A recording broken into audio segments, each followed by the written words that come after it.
Funk Flex. Vic Mensa is here, repping Chicago. You know, I haven't, even at the time that you've been here with me, I haven't shared this with you, but you are one of my top 5 people to watch being interviewed. I swear, like, I want to, there's one thing, I'm going to tell you something. There's one thing from, and shout to Joe Buttons and DJ Academics. I enjoyed that interview. And the desk. Why do I always forget her? Does it? I mean, she's the moderator. She's moderator. That's okay, I'm sorry, Tat. Tat reminded me, but because I knew of you and of your music, but the small clip is what just got me interested. But I liked your whole take just on the game, just on you weren't overly trying to interject yourself into situations, because sometimes when people talk about their city, they have a tendency of interjecting themselves into it. Right. So that gave me a feeling like you were really talking about your city from the heart, and you had a lot of pride for your city, and so I'm glad I got to hang out with you today. I know we did a freestyle earlier, which was really mean, and just some pieces of that I'm going to ask you about because I'm curious of your knowledge. In the freestyle, you mentioned Shan and Down by Law, so I'm wondering, how do you even, like, how does that even register with you? Like, that's like an album cut of a record that was like really big in the streets, in the hood. But I'm just wondering, how did that come across your radar, MC Shan? Man, when I started really getting into hip hop, the first record that really got me into this shit was KRS-One, Step Into a World. Big record. And so I got that out of skateboarding, and kind of like, I'm just a student of the game, you know, whatever I'm putting my mind to, I'm a student of the game. So I took it from like square one and built on top of that. So I was, you know, and I love KRS, so I know KRS had like the shit with MC Shan. I know they was like, absolutely shooting, like, yeah, it was shots fired, right? A lot of directions. Well, and for me to explain, I'd love to. First of all, that record "Step Into the World" was produced by Jesse West, who is and you know, I want to really explain what Jesse West is. That Jesse West was also part of the Hitmen in the beginning. He produced a lot of the songs with Puff. He rhymes with Puff in the first few records, and he wrote for Puff. And he's a very humble man, which and it doesn't come out much, but he also produced that Step Into the World. So shout to him, because he represents that Bronx to the fullest. But yes, Shan and KRS-One, the actual issue was, you know, and I want to say me included, because I come from that Bronx. I'm in the same age bracket. So I don't, you know, Shan and Molly Mall and Fly Ty and Mr. Magic were from Queens, and they made a lot of us Bronxites tight, because when they made that song, The Bridge, right, the perception, even though they didn't say it, they were saying that this is all that existed and this is where it came from, and they were shouting they classic stuff, but Queens wasn't on the map for us in terms of hip hop. And I want to be real honest with you, that record almost turned our lights off. Like, we was in trouble as a borough at the time. Marley on the radio, he playing the record. So KRS-One wanted to be on Cold Chillin', and he wanted a deal with Marley and Magic, and that's crazy. And they told him his music was trash. So how you really feel. Then they went and they made a record, and even from what I understand, because I saw an interview with KRS and Ed Lover, from what I understand, KRS-One and DJ Scott LaRock, rest in peace, shout to Scott LaRock Jr. They just had a boulevard named after Scott LaRock in the Bronx. He brought the South Bronx record over to Marley and said, hey, it's kind of a diss, and it's kind of, we can have fun with this. And I think Marley told him to get out, or we not fuck with you. And then they brought that record to Red Alert. And this is so they brought it to the rival radio station and to the rival DJ, which was Red Alert, and Red Alert started playing that record. And I remember the first time I heard that record, I was in Union Square. I paid my money to get in, and Red Alert was playing, and Red Alert played the bridge, Queens niggas going crazy, I'm tight, right? We in the spot. You couldn't even yell Bronx. Face screwed up. And then Red said, yeah, but these are my boys from the Bronx. And he went to that South Bronx and the club went nuts. We was like, we back! We back because we was fucked! We was almost finished. Our lights was off. We started to breathe. And then, you know, KRS-One also. KRS-One had a legendary battle. If you're a KRS-One, I'm giving you insight. About that battle, yeah. He battled Melly Mel in a club called the Latin Quarter. And Melly Mel is God's gift to lyrics. He was part of the Grandmaster Flash and the Furious Five. He still is a mean lyricist. And it was kind of a changing of the guards because, and KRS is going to get mad at me about this, but at the time, Melly Mel was better than him lyrically, but KRS was maybe not as good as Mel at the time, but he was more in tune to where the kids were. So his freestyle was a little bit more where the kids could relate of the time. Word up. So that's the battle. And KRS was talking about some disrespectful shit in Oh, that record, yo. still number one is. This nigga said Roxanne Shante is only good for steady fuck. Oh my God. I was like, it was bad. It was, but you know, in the respect for the Juice Crew, they always. I'm a big Shan fan. I'm a big. You know, MC Shan and LL Cool J had a run in. This was, you know, that was a time I remember LL Cool J and Kumo D had a run in. Cool J and Ice-T had a run in. Cool J was having a couple. Cool J had a run in. Who's the boy from Queens? The talented rapper that was down with Wyclef. Cannabis. He had a run in with Cannabis. He had a quiet one with Jay-Z, quietly on a couple of them records. I'll point that out at some point. Yeah, well, you know, I mean, I'm just saying, nobody get mad at me. I'm just, you know, anyway. Back to Vic Mensa's here, Chicago. So that was something I was curious about, and I'm trying to remember what else. Okay, you mentioned Alpo, and you mentioned Jimmy Henchman. So what is your knowledge of those two brothers, Alpo and Jimmy Henchman? Because that's a little. I mean, you're young, so I'm trying to figure out how you know about this. I mean, man, you know, Hov, my big homie, so like, I just be catching game when they be kicking this shit about, you know, 80s and shit. I just kind of be soaking it up. It's low key. It's an Instagram that Hov talks about on one of the records on the new shit where he was like, he was like, so when you get to hell, you tell him Blanco sent you. And I be on there. I'm like, yo, this look like a different world. You know what I mean? You know who's that other guy's Graham? You know about Alpo though. I rapped that. Well, one of they my do and they boys, don't. Like, some of my young from Chicago. Some of my boys though. That's right. What's the other guy with the Albee Square Mall, Graham? Albee Square Albee Square 87. Is that it? Yeah. That boy's Graham. Clean, bro. Him and Tellin Blanco sent you fire. I got a couple pictures of myself off of there in the 80s. Word you know, up. when I was, you know, that's not important now. But so, you know, Vic, I get a lot of flack. For Alpo, me personally, because when I first, you know, I want to take you through my vision of him. When he came through in my era, you know, Alpo was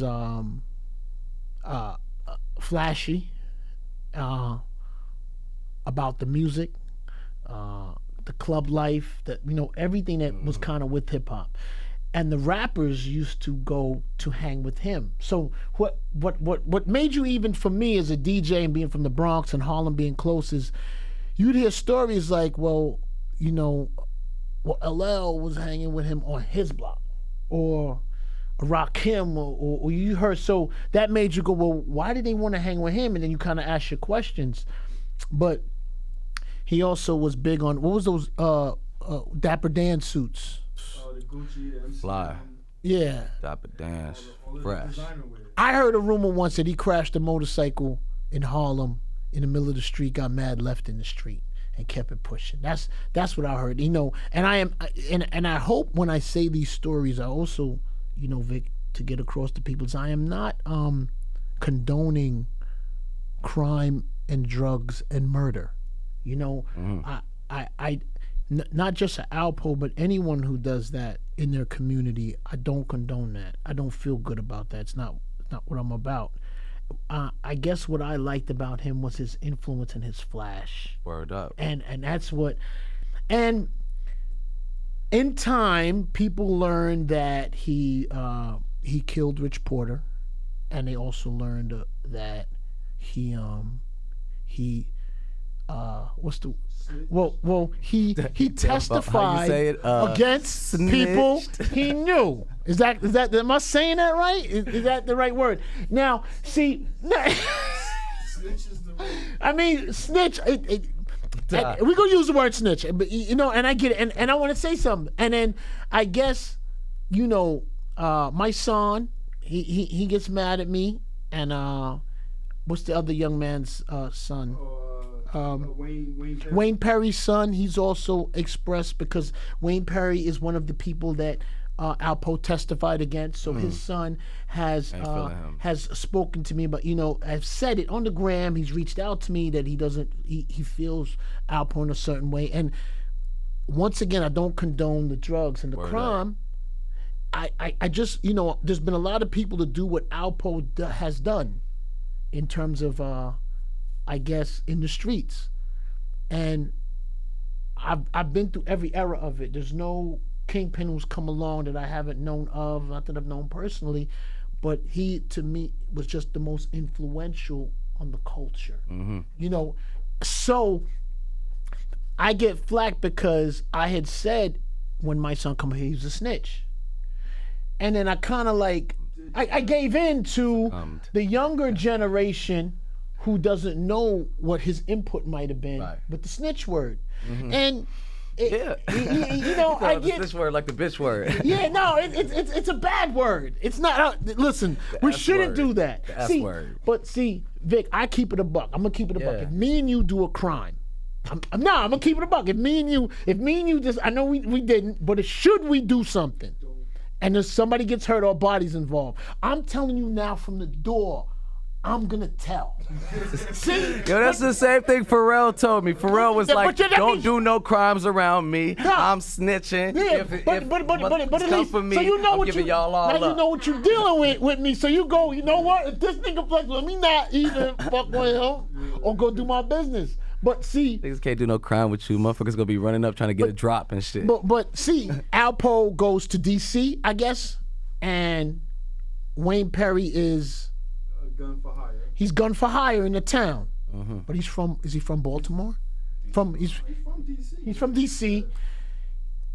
Maybe I don't understand the drug code, because I feel like if I link up with you from another city and this goes wrong, and you correct me if I'm wrong, does the code still exist now? Like we not telling, or where does the snitching become? You know what I mean? Like where does it become acceptable? It's a real question, because a lot of is it for my team and my guys I grew up with? If it's the guys outside of the circle, is it the same? A lot of some of the Italian dudes too.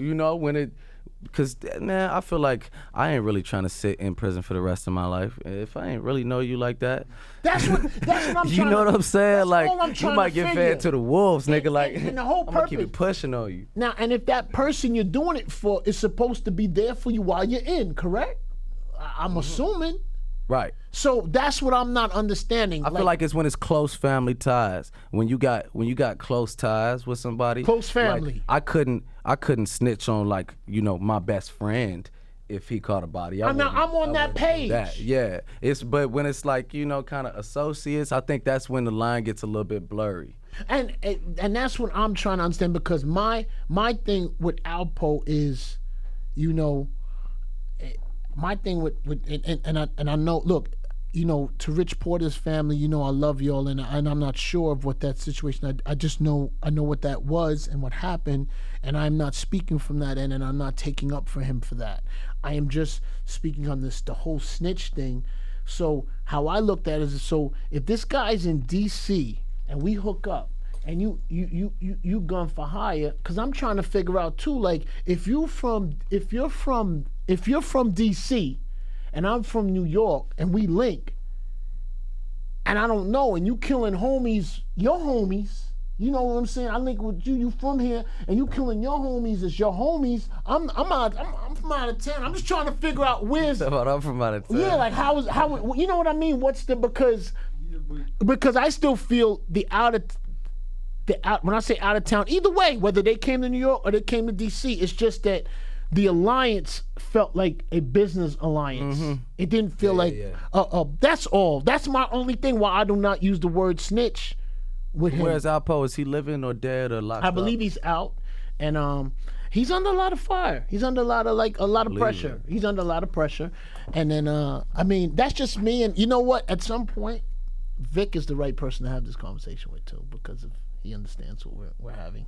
At some point, I am going to open the dialogue with Wayne Perry's son and Alpo and everything to kind of like see where it gets. If it could be in a controlled environment, I think Wayne saved Alpo's life though. When some people from DC was plotting to kill Alpo because he was from out of town. But that's for the bread. I just feel like that's for the bread. I heard he did it to, it's for the bread, but to keep the bread coming, not because he got paid to do it. So if that's the case, and he did that to his homies, if it's me and I'm out, I know what I'm dealing with. Mm-hmm. I'm dealing. Saved your life. Yeah, but I'm dealing with. You got homies that been your homies, and I watched you kind of turn over there, bruh. That's the same thing coming to me. That's not how we look at this. I think where you just came from it though. I think the angle of like trying to be a mediator in situations is something that's missing from our community in general. You know what I'm saying? Because it's so much of this like code and street language and all this like superficial shit that don't really exist. You know what I mean? At the bottom level, like we need people to be interrupting violence. You know what Absolutely. I'm saying? I think so. And I don't know who I was talking to on the phone, and I want to remember. It might have been my son. But it's very easy to say the code when you ain't never been knocked and you ain't never been up against that life of spending life. Yeah. Like it's easy to say code. But nigga, you ain't do 10 or 20 for nobody. You still talking from the outside. Now, if you're gonna be the same, because I'm sure a lot of the people who have snitched, which has been several, right? Several niggas snitched. I'm sure all of them niggas was pushing. Various niggas. I'm sure they was pushing, code, right, when they was out. So you in. I don't hear the word code, you snitch. So that's what my thing is about, enough about that. We're gonna get to that. We're gonna get those guys involved in some way in a peaceful manner. That'd be dope. I'm gonna do that. That'd be good for the next generation. Vic Mensa's here. So Vic, I am very fascinated and interested in something that I see that I kind of, maybe I don't have an understanding of it. And it's in Chicago, like watching you speak about it and passionate about it, like I don't have a clear understanding.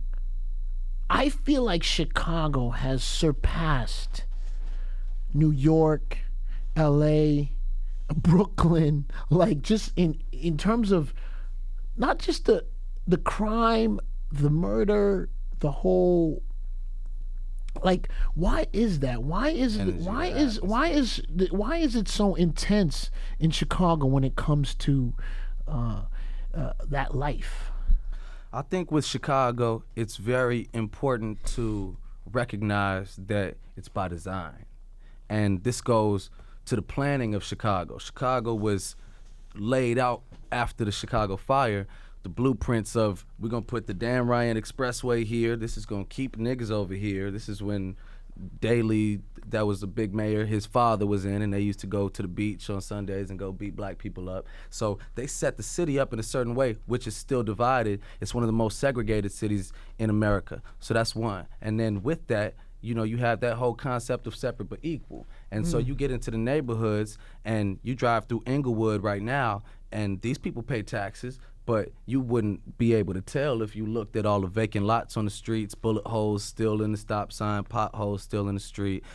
The textbooks in the schools are from the 1980s. You can't get decent food for 2-3 miles. They got pounds of this unidentified white powder that's just like we're breathing it in. It's a toxic environment that's been created in this way. The ambulances don't show up. We don't have a trauma unit in the most violent, you know, part of the United States.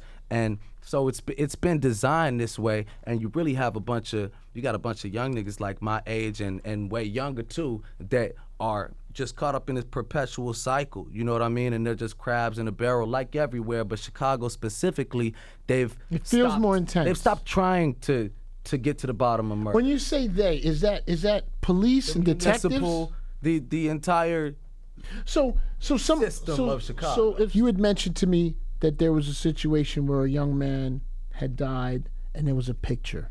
A lot of situations like that. And this was at a bus stop, correct? By the bus stop, took a photo of the dead body. Everybody that's anti him puts it all over their Twitter. It's like, you know, the police don't see that? That's the thing, is that they've in essence like kind of waved over Chicago, and they've stopped taking in people and stopped investigating a lot of murders. Like the percentage of murders solved has dropped drastically. It's like, you know, under 20, under like 15, 10% of now, murders that even get solved. Does this make the rate go down? Because now if the murders aren't being reported, they're being reported. They are being reported. Like if someone dies, it's reported. Yeah, Precinct knows, yes, sir, but it's not solved. They're being reported, but there's no investigation because, you know, the mentality, I would assume, I don't know because I don't really fuck with cops like that, but I would assume the mentality is that, you know, we'll let them kill each other, you know? We don't even have to they go do our dirty work for us. That seems to be the mentality. I know my man DeRay was just in Cook County, and he was telling me that the amount of prisoners they're bringing in is far lower because the arrest rate and the solving rate of the murders has dwindled. Now, I don't think that we should be locking black men up the way that we do. I mean, not us, but they do in America anyway, but it tells you something, you know, when there's more murders happening but less being solved and less people doing time for it. But Chicago does have, like, you know, New York, it's to me, and, you know, look, I cannot speak for the New York streets, I could just speak of my knowledge. There could be a situation in the boroughs where two people aren't getting along. And it could be a body involved, or it could be something, or it could be a robbery involved. And sometimes it seems like it either escalates, but there are a lot of situations where it gets settled and calmed down. Yeah. Like, I don't feel that for Chicago. No, it doesn't happen. That's why I was saying it's important, you know, what you brought up about Alpo and the other brother, like having these interruptions. There was actually, I wish I could remember her name, but it's a brilliant woman from Chicago who's actually, she's the daughter or granddaughter of, his name's Jeff Fort, and he was the founder of the Black Stones, and that's a major street organization. And she started this thing called the Violence Interrupters that kind of lost funding, but it's a crazy documentary if you watch it, because she's just in the community in the middle of these senseless disputes that could often tumble over into a lot more killing, and she's like following up with people, and they're really interrupting this violence, because that doesn't exist. Since the heads of the street organizations were cut off, now you got, it's like a chicken with its head cut off, you know what I'm saying? And they're running in every direction, bumping into each other. They tore down the projects. I was having this conversation with Ebro, just the way that the destruction of the projects in Chicago, a lot of people feel like that too was a strategic move on the side of the oppressor, because they took these project buildings that were full of gangs, full of everything, and they scattered these people into all these different neighborhoods, scattered them in the neighborhoods that are opposing gangs. So now these kids, they gotta go, they GDs, they gotta go to school with the vice lords, and the Stones from the projects got to go to school with the folk on the hustlers, and you've just got this chaotic situation where right around the same time, there's no organization, there's no OGs, ain't no OG call. So why is there no OG call? Why do not, like, there's OGs in the streets here, I believe. You know, like they come about, or sometimes it's not just a decision making, it just like forces you to at least think. Mm-hmm. Like it's like you had said to me earlier, and I don't remember how you broke it down, but you said you could, correct me, and I'll let you pick up the story where you feel. You said you can have two friends that grew up in kindergarten, but then their lives can go two separate ways. What happens when those two kids after that they're not together anymore at an early stage? It's right around, I know from my experience, it was right around like 8th grade, you know what I'm saying? Like right around that time they got out of middle school. A bunch of kids I know, they all went to middle school together. And then by the time they're going into high school, that's when niggas really, really got into the gangbanging thing. And he might have went this way messing with this clique, because it's not even really just gangs anymore. It's just like cliques. Everybody is gang affiliated or is gang banging, but it's more so a clique thing. So I saw one guy go this way and I saw another one go that way. And sure enough, a couple years passed, and we're about 17 years old, and somebody from one side, they all used to be cool, killed another one. They killed him on my mother's block. And I remember she called me, I was on tour, and then I saw who it was, and I'm like, damn, I remember we was all playing basketball together at the park. Then I found out that, these guys that I know, they changed him. So then now his people are looking for him, can't find him, so they changed his big brother, my man's cousin.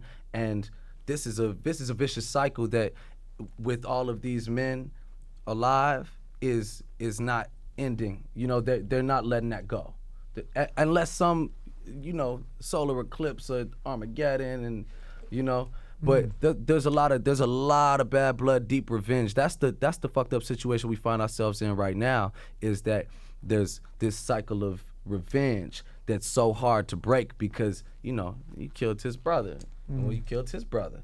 So for life, like, you on the list to him. And so that's why I stress that violence interrupter shit, because it's just something that doesn't exist, man. And it's like, and I know we all play a part in it. Me and Dion talk about this too. Like, we've all played a part in it in Chicago. People from Chicago, we like, we wear this whole, like, all this negative shit. We like wear it as like a badge of honor. You know what I'm saying? You meet somebody from Chicago, it's like, oh, okay, what street you came up? You what school? Okay, so you fuck with the GDs? Oh no, you fuck with the Stones? It's like, it's just a thing that's like,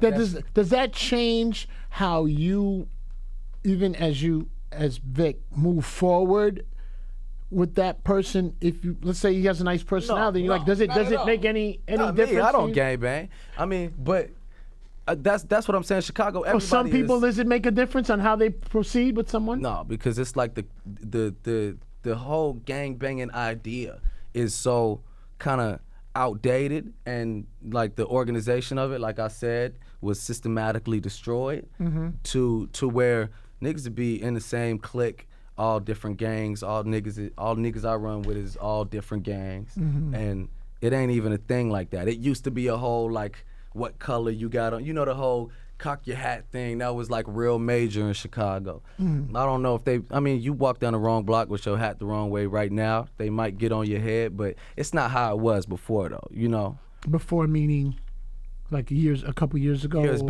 Years back.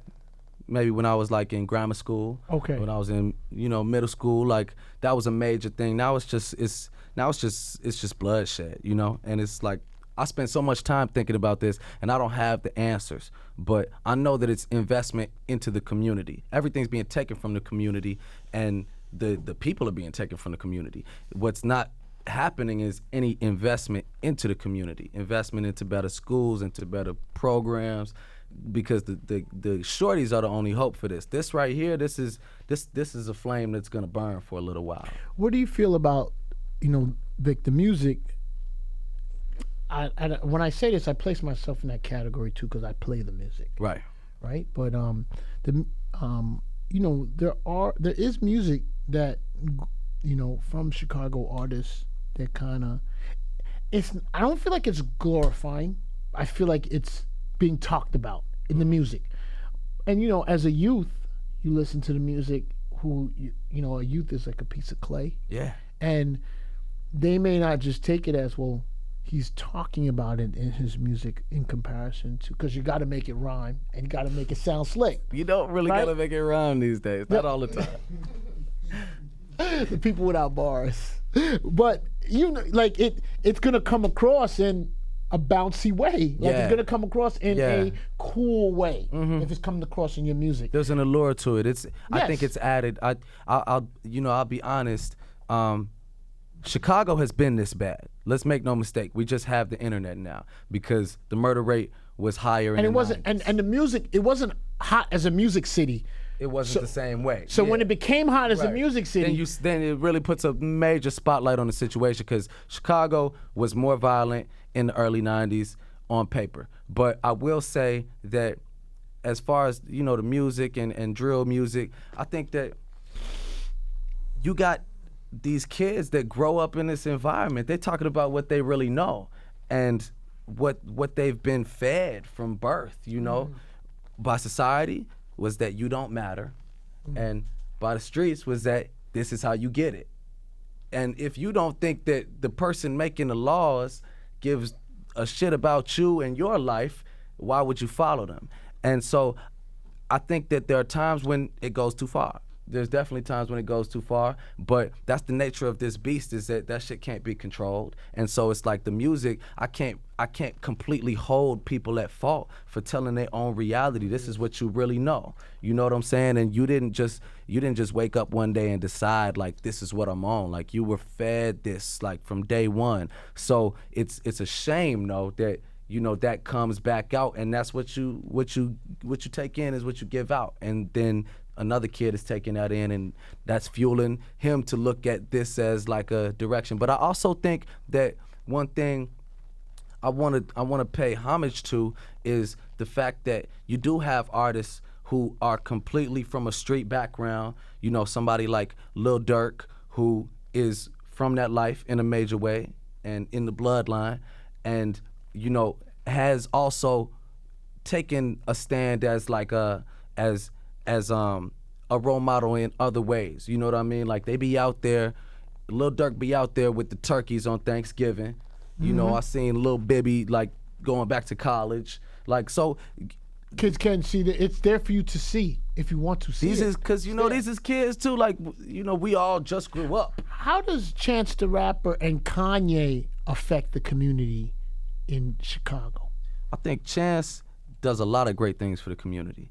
I think that his heart is in the right place with the community, and we grew up together, so we kind of have a certain perspective in that we was from the neighborhoods and been around a lot of those things, but we went to good schools downtown and kind of already had a worldview and had families and parents. You're dealing with a lot of niggas that don't. So I think Chance's influence in the city is major. Anybody from the city will tell you that. And Kanye is the one that, really laid the groundwork for that. Kanye is the one that gave somebody like me coming up, a person to look to who was from my city and from the South Side. But he was rapping about, it wasn't Coca Birds, it was more like spoken word, so that was inspiring to me. And there's a lot of people in Chicago coming from a different angle. I think oftentimes because we as human beings gravitate towards like the blood and tooth and nail, that's just what you see. But the bigger picture is a lot more complex, and there's a lot more color to it. And Kanye is the one that like, he really threw those first splashes on the canvas. When you were growing up, Vic, because I feel like my experience of growing up is different from yours, and we have a big age difference. And did you feel that you could do anything you wanted to do as a kid in Chicago? Because you referred to, you said, the cards you're dealt, and the things like that. Yeah. And I don't want to be honest. You know what? I mean, I didn't grow up in the greatest place in the Bronx. It was probably average. You know, it wasn't the South Bronx, but it wasn't Riverdale. And I seen things, but as a youth, I never ever felt it's not something out there I couldn't do. Right? But I feel from speaking to you, I don't feel the same about your childhood and the people who you were referring to. I'm feeling I can't do what I wanted to do, and I'm going to settle, or I'm being stopped, or I'm not giving the platform to do what other people do. You know, and is that true? Personally, blessed. You know what I'm saying? And I 100% like recognize that because I have two parents. My father is an educator. He's from West Africa. He's a PhD, you know. So I came up with the keys because my parents knew a lot about a lot of things. Mm-hmm. And they instilled that in me. And it just so happens that the way the city is set up, I'm right in the middle. I live 6 blocks from Obama's house. I ran through his yard running from the police when I was a little kid. Then I'm like 6 blocks from the projects. So I'm kind of able to see both of these worlds and navigate them. But I really did watch a lot of kids that I grew up with. I watched them hit those walls that you're talking about. And I watched it happen early on. You know, the first kid I ever saw held back from a grade was Eddie Simmons. And I remember thinking, like, you know, how stupid could you be in 2nd grade? You know, because I'm a kid. I'm not really realizing that black kids are suspended and expelled and held back at crazy, you know, higher rates than anybody else. And he was the first one I ever saw. So I saw him get that brand of like, you're dumb, you're bad. It's a hard one at that age, at early. Yeah, you the only one. We all saw you. You know what I mean? Like, we was in the hallway. It's hard. And then unless you go to another school. No, you had to stay over there. Like, we all saw that. And so I wasn't that surprised, but I was a little heartbroken when, you know, years later, I saw when I was like 19, him and 3 people, they was on the front page for a triple homicide. And that just like, I was like, that reaffirmed what I had been thinking, was that the system was setting these kids up to fail. And it wasn't setting me up to fail. I was lucky in that way, you know what I'm saying? But it was setting a lot of my guys up to fail. You mentioned Obama, and I don't know, I maybe being in New York, I hear that talk about, and I know Trump is the president right now. We're just referring, and I know this is no way to take anything away from Obama. I know he's done several great things, but there are people who wonder how the president or former president, and at the time president, wasn't able to step into a place where he grew up, where the crime. Well, he actually grew up in Hawaii. Okay. Yeah. So he didn't. So he moved. Yeah, he moved to Illinois. How old was he when he moved to Illinois? He was grown. He was in college. Yeah, he was grown. But he became very influential. Yeah, he was senator in Illinois. And then became. So is that people who are from Chicago, were they looking for Obama to sort of look down on the city where he grew up and to maybe put a hand on it or calm it down? I asked the same question. You know, I asked the same question because I was right there the whole time, and I'm watching, you know, this person that is from blocks from my mother's house on television and making international moves and sending troops into the Middle East and doing these things, and I'm seeing just things get worse and worse, or at least stay the same, you know, right in my neighborhood, right where Obama's from. And I feel that to me is a misstep of his presidency. And I take it to account. I understand he was president of the United States. He wasn't president of Chicago. But you would think, I think maybe it speaks to a larger conversation of like what his priorities really were as a president, and you know what mattered to him. Because I don't think that Chicago jumps off the page as having mattered to him. Okay, I got it. So it's Vic's here, Vic Mensa's here, Funk Flex. You mentioned in your freestyle, you mentioned about maybe I don't like Tupac. No, you did. No, I want to go back to it. And did I offend you? Are you a Tupac fan? I'm a huge Tupac fan. Did Stan. I offend you with my comments about Pac? You can be honest, bro. I'm gonna tell you the truth. Because I offended a lot. I didn't even hear your comments on Pac. I maybe just saw like a headline. I don't really even know what it said. Just like it was something like Funk Flex hates on Tupac. All right, okay, and I get it, and I can see where I never really delved too deep into it. Why don't you tell me what your qualm with Tupac you're a is? Tupac fan, and I'm a huge I want to. It's funny how I've just so you know, for people who don't know, and without giving up my age. I was on the radio when Humpty Dance went platinum. Got a plaque. I played their album release party. I've been doing this a long time. And, my vision of him was always energetic, love hip hop. And I really loved the Tupac. I like the Interscope Records, Dear Mama, Pac, of course, more than the Death Row Pac. Right. Because to me, the Death Row Pac was a short time. It was 2 years. And I remember he was on a label that wasn't important at the time because Interscope had they was trash at the time. He was he was like one of the first few rap groups that they had signed. And his grind was always, he didn't get that recognition of being like the NWA or all the things that were coming out, or even what's the E40. He was kind of like that in between. Part about the name Tupacalypse. He was always on that grind, and that's the guy I guess that I knew and met. So, and respect, not that I didn't respect him later. And whatever came about, and whatever came about later on, my problem, which was surfacing within me as the movie was coming, was the Pac movie. The trash movie.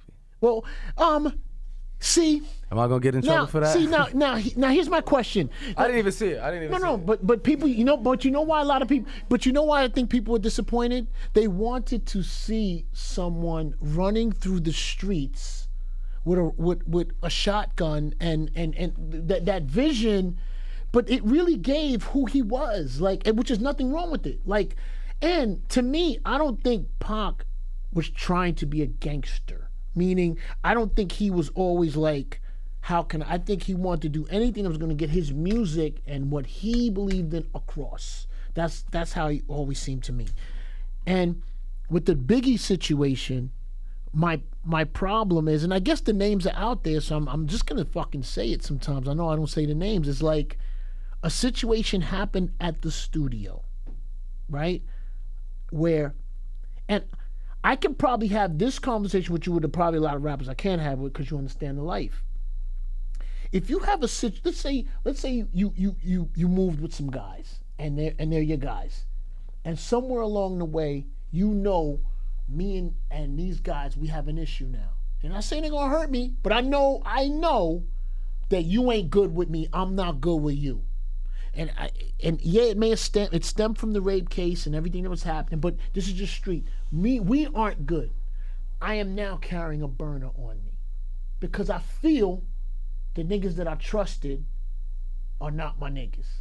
And Pac had street knowledge, so he understands. I'm in the studio. I'm doing a song with a rapper that's managed by the guys I don't get along. Right? This is the premise. I'm talking from I know.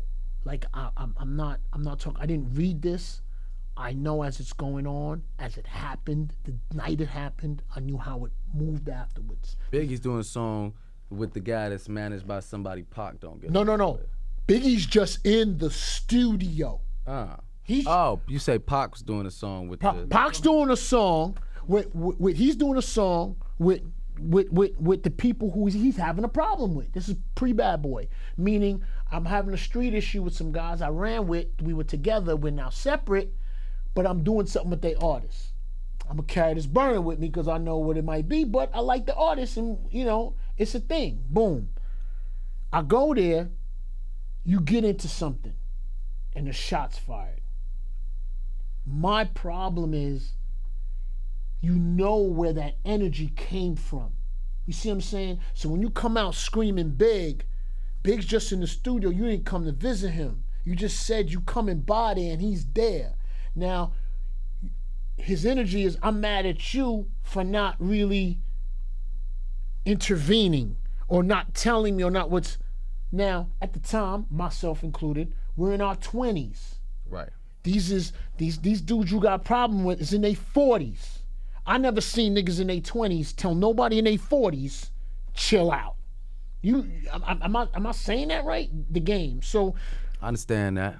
So now my thing was always at the time, because I was vocal about it on the radio, and it's not hate, it was disappointment. Because it was okay for a second, Vic, when it was happening, because all of us always thought, at some point he gonna clear this up. Or they gonna run into each other and it's gonna be love. I never felt like it was something that they couldn't run into each other and fix. It always felt like if two niggas, yo, bro, all right, man, we gonna keep it moving. I wasn't happy about what you did.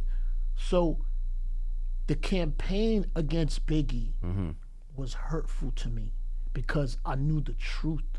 And I don't want to take away from Pac's music. I don't want to take away from what he gave. I don't want to take it from his influence, because that's there and it's big, and he influenced all of us. I just felt like he understood street code because he came from that. And even if he didn't participate, he knew how it moved. And a jukes happened, from people, you knew when you run into these guys, they gonna maybe not hurt you, they gonna rob you. You know the energy. You know what I'm saying? Like, nobody does not know that energy. Right. You can tell how a guy starts talking to you from this point on. You're like, you know what? Let me just make sure when I run into this niggas, you may not even want to do something. Let me make sure I'm on an even playing field. Right. When we combo. And I think that's what Pac was thinking. And then my thing was, and people got mad at me because I said he shot himself, and I wasn't, and my energy came off wrong the first time, but it was to say that he had a burn on him, and he did defend himself, but he knew the type of guy Biggie was. And if you come from the street, and that's like, if you Biggie, yo, he calling my name, I ain't really do that. I can't come out now and call whose name it is. Right. Right? What do you gotta kinda like, you gotta eat it, because now you open up some worms right here that ain't gonna be something. So people always took Biggie's silence for fear or for he was lying, but it was like, bro, I can't really say. It kind of always felt like Biggie was less of the aggressor in the situation, at least in the dispute that followed whatever the situation and he had was. to be, because of the people involved. And I'm not saying that that's for Biggie out of fear. That's like, someone from the West Coast said something to me, Vic. It was Ice-T, and he explained to me something. He said, Flex, because he was upset with me about the Tupac thing. He said, in the West, when something happens, it's a retaliation immediately, and it's forever. A little bit how you said Chicago. Mm-hmm. And in New York, I do not condone or in street activity, but in New York, there's an OG respect that exists here, where if you young and you in the street and you new school, you get your respect, but you kind of stay out of OG business. So however that OG is moving, which is Biggie's situation, because when he explained it, which is Biggie's situation, and I mean, I'm like everybody says it, right? You know, I ain't gonna say they names because I don't want to snitch, but The S word. yeah, I don't want to snitch, but that team, right? That's from Queens, like You talk about that team. no. The Supreme. No, team? not Supreme Team. I'm gonna tell you off the mic, but you know it's understood who was there in the room, Right. Like who was there, how it progressed, everything.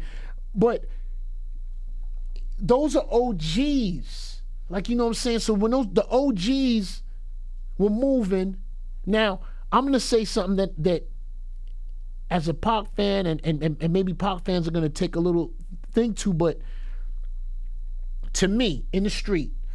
And it's just my eyes. Here's a team that Biggie, whoever's hot at the time, Buster, everybody's waving from afar, me included, because niggas try to put them around me as well. Bro, what's up? You see him in the club, you dap up, you shout him on the mic, keep it pushing. We ain't doing nothing together, we not moving nothing together. Word up. You know, but it's cool. But they was also the type dudes that respect that. All right, cool.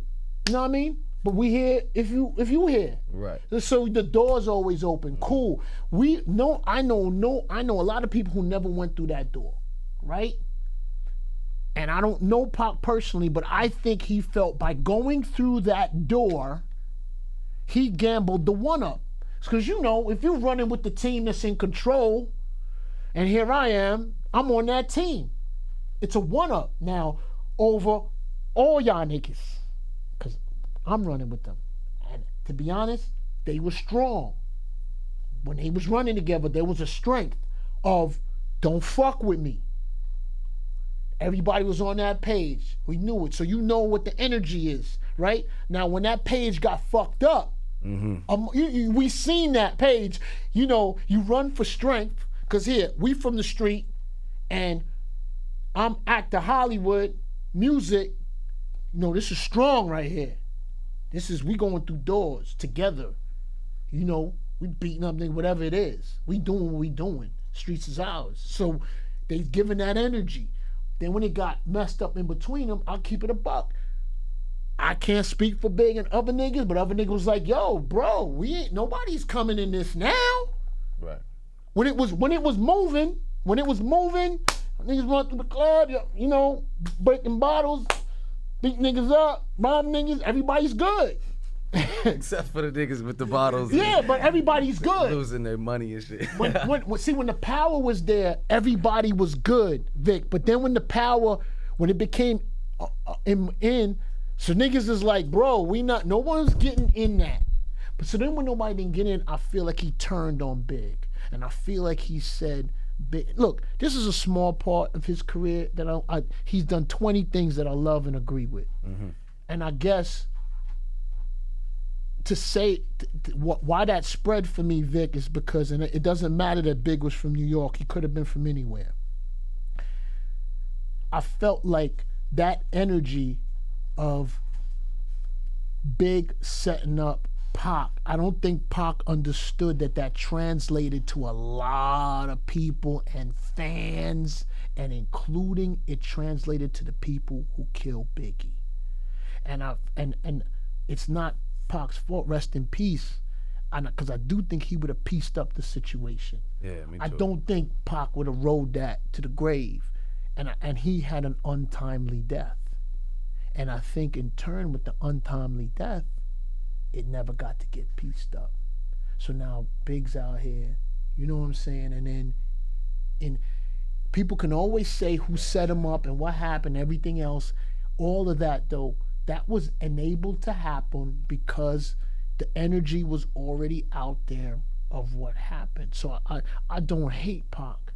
I was only at one point I was disappointed. And you know, inner circles, when this happened, Vic, was happening like the week of, because rest in peace to Stretch, and you know, everybody's on the phone because niggas know each other. Like, his niggas is Queens niggas, so everybody's like, bruh, why is Doggy saying that, you know, there's no internet. Niggas is just like, when they see niggas like, yo, what the fuck's going on?